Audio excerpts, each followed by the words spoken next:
It's Absolutely, core absolutely. to me. It's the way I approach life. Yes. So there's the net and the lines are like almost tangly, but if you stay in that curiosity, it stays in integrity. The Um, curly lines, I think, are a little worrisome, right? they can be, I think what it means is I think I'm like this too. I need to be asking big questions all the time. I need to be transforming and sort of be in the creative process so that I'm using my faculties in a channeling my discomfort into like usefulness, because there's these parts of us, they're trying to figure things out that are very human, and we're trying to, there's a human animal kind of trying to survive in an environment which is modern environment, which is complex, right? Hmm. And there's a lot of forces in the world, so we need to sort of stay engaged so we don't fall prey to lower conditioning, being confused, wallowing in circumstances. I think there's something to, really staying engaged in life. And But so yeah, is the curling back more of a cautionary thing or a bringing it back to reality, physical reality or what? oh right. Okay, let's look at another part of your field here. I got So some curl going.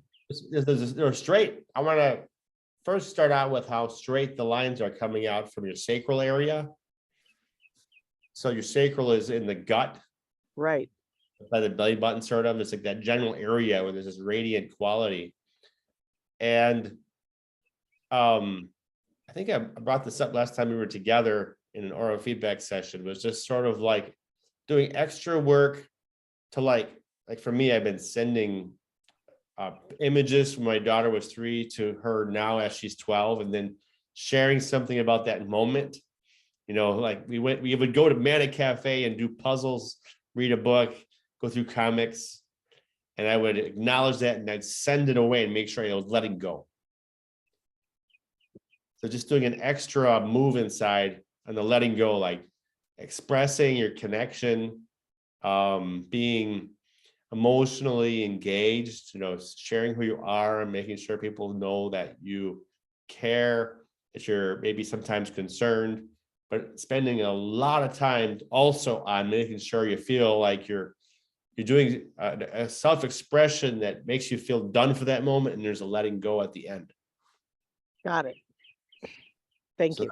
I would just say just do extra work on that, because you're doing really good at being a good human to your family and to people around you. It's really good.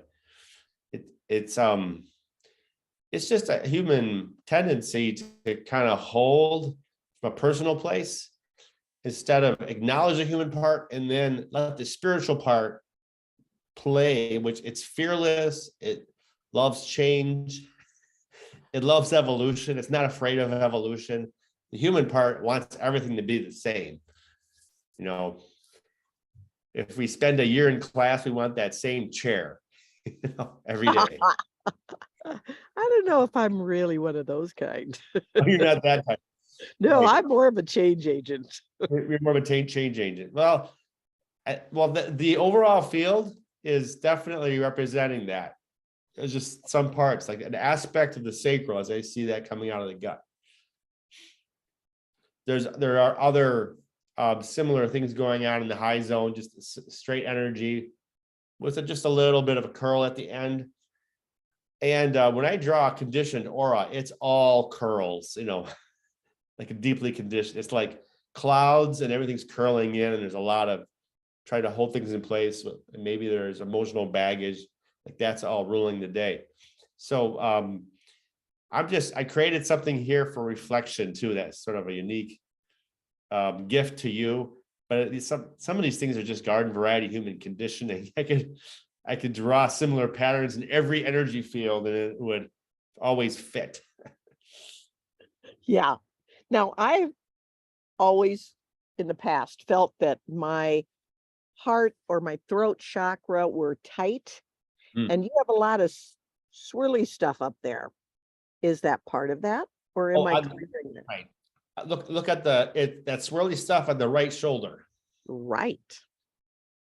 I just did something to represent complexity. Mm, And I, in our dialogues, I've had fun. I feel like it's an ultimate discernment.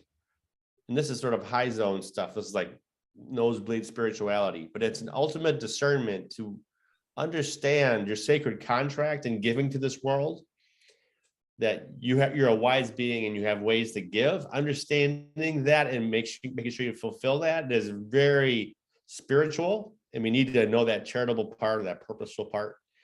And then it gets quickly tangled sometimes with carrying others in the world, like as from a heavy place. So I just wanted to put, like, there's a complication there to work through. sure. And underneath the complication, I put a symbol. I put a weight. Oh. Mhm. So caring about the world as a 5,000 pound weight somewhere in the back of your energy, like some part of you has that perception in there. And I wanted to challenge that part of you, that somehow we can engage the world and be part of its liberation, but also not carry it. And I would like to be clear on that myself. That's a really tough. So it sounds like codependent energy. It is, but it's also like, I'm a sensitive soul. I've had to work at letting the world be and seeing through the illusions and that.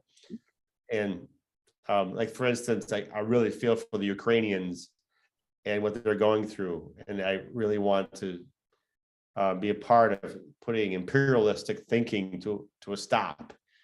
Let's have it, 1,000 years without anybody attacking their neighbor and just taking, or more forever. How about that? That's a very sensitive soul. Right. But Thinking. then you also look at the people on the border, look at climate, the water, PFAS. I mean, if you want little curlies on this Yeah. area, those Yes. are curling Yes. all around, because I can't even, I mean, I want to fix them all. That's exactly what I'm trying to share, is Yeah. how do we honor that sensitive part of us in a purposeful, clear way, so that doesn't run our life all day, so we don't carry weight. I was sitting next to a friend who has been going to spiritual groups for forever, since before I showed up in Madison, but I knew him like 20 years ago. And I just recently ran into him again. I was in a spiritual group. Honest to God, he's asking the exact same question he was 20 years ago. My sense is he's been asking the same question over and over again. And like he's like always, he's an engineer and he's always thinking about being helpful. So it kind of fits that mind style very much. But he's back to like, what can I do to help the world? And we said something about, how much of a benefit it is to be lighthearted or light as a gift to the world. Hmm. And he did a kind of a yeah, but, and the Oh, world needs help. And he's not wrong. He's not wrong. My answer to him was, as I was watching his energy drop as he's sharing from that space, that if you're trying to help the world and your energy goes lower and lower, you're energetically diminishing the better vibration in the world. so true. So true. I get that. Hmm. So You have to kind of channel positive energy. You can't give it yours. right. So I think that there's an art to it, where there's certain things that come up in my space that are almost given to me to deal with, and I can process them and then give from a place that transforms, that brings it to a higher vibration. Mhm. So I tried to think about that. I mean, I believe that Mahatma Gandhi did that. He was given the perfect circumstances, and the actions were simple, but the consequences were magnificent, and tragic in some ways. The civil war in India was deeply tragic, but a 90-pound man deconstructed colonization across the planet. the British Empire had control of 2/3 of the planet, and Mahatma Gandhi, a little 90-pound man, grabbed the salt from the ocean, and he used cotton and created garments. There were simple actions, you know.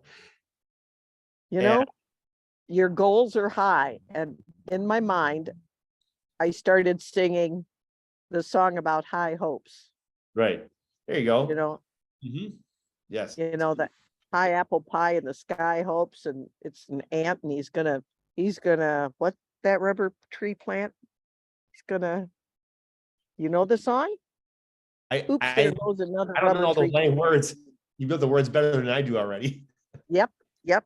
And it's like, keep going. Keep Yes. trying. Keep trying. Well, Yeah. I think that I actually do have a contract of some sort given to me, and I want to fulfill that. And I think everything, what you do helps so many people. You've helped me immensely grow in who I am, and the confidence in the things that I'm doing in this world to help the world step, even ever so minusculely, where I hope it can go. yes. What's the foggy cloud on the left side, and why is it on my left side? And sorry about the airplane that's going over the top. Right. Well, this is sort of an area I kind of let be subtle. So it seems cloudy, but it's just lightly rendered. Okay. And it's sort of an area I'm just kind of honoring. There's a subtle part to us, like there's these more bold parts, and then there's subtle parts more in the background. And I may work forward with this drawing some more, depending on what comes to me. So there's the radiance. Can you see the radiance there on your left? Let me see if I can get them. So it's hinted to above this radiant sort of halo look of a sun pattern around your head, and it's sort of out there. So there's plenty of good things going on there. There it is. Is this the area you're talking to? Well, the whole side is white. Yeah, it's just it's less rendered, basically. Right. Let's see what's going on. But I do see the stuff right in it. Right. I just wondered if there was a reason it was on the left instead of the right.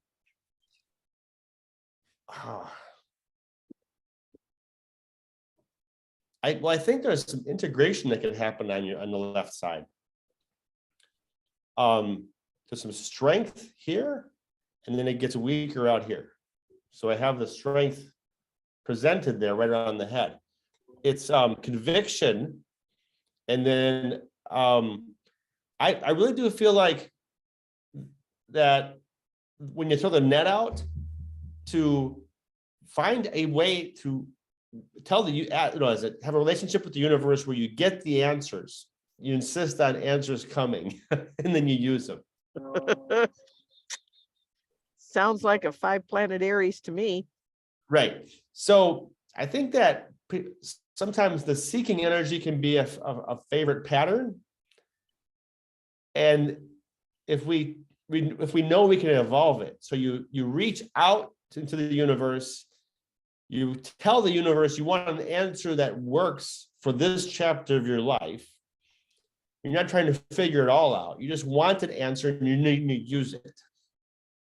Yes, it's like I want help with each stepping stone, so I can just get us a little on the next step. Yeah. Yes.